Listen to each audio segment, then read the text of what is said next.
Junior कराडचे पाय सुद्धा खोलात असल्याचं दिसतंय। दरम्यान वाल्मिक कराडने पुण्यामध्ये सरेंडर केलं, मात्र सरेंडर होण्याआधी कराड नक्की कुठे होता, त्यानं बीडमधून पुण्यापर्यंत प्रवास नक्की कसा केला आणि कराड पोलिसांना न सापडण्याचं कारण काय आहे पाहूयात त्या संदर्भातला स्पेशल रिपोर्ट। सरेंडर आधी कराड कुठे होता?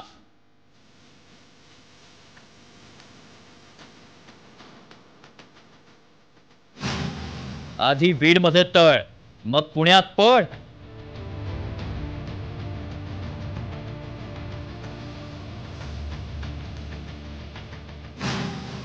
सीसीटीव्ही फुटेज मधून धक्कादायक माहिती उघड।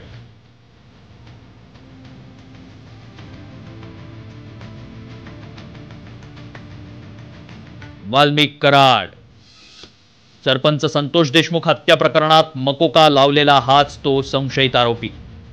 तब्बल 22 दिवस सीआयडी आणि पोलीस यंत्रणेला झुंजवत ठेवणारा आरोपी।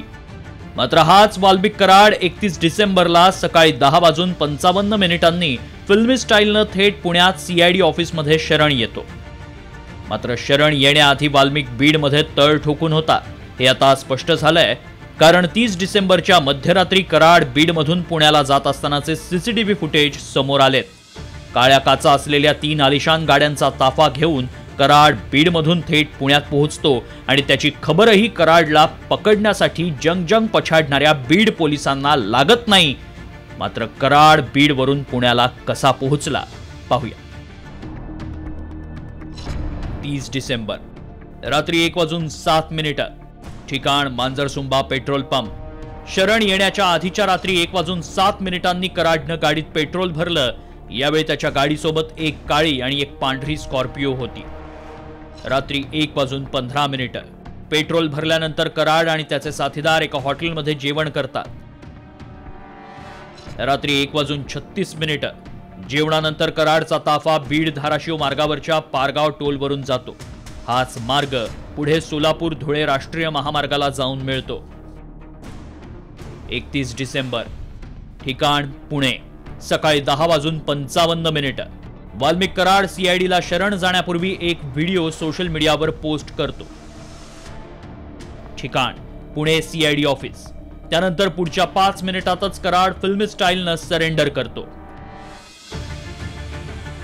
वाल्मिक कराड बीडमध्ये खुलेआम फिरत असतानाही पोलिसांना सुगावा न लागल्याबद्दल सामाजिक कार्यकर्त्या अंजली दमान यांनी आश्चर्य व्यक्त केलं, तर धनंजय देशमुख यांनीही पोलिसांवर संशय व्यक्त केलाय।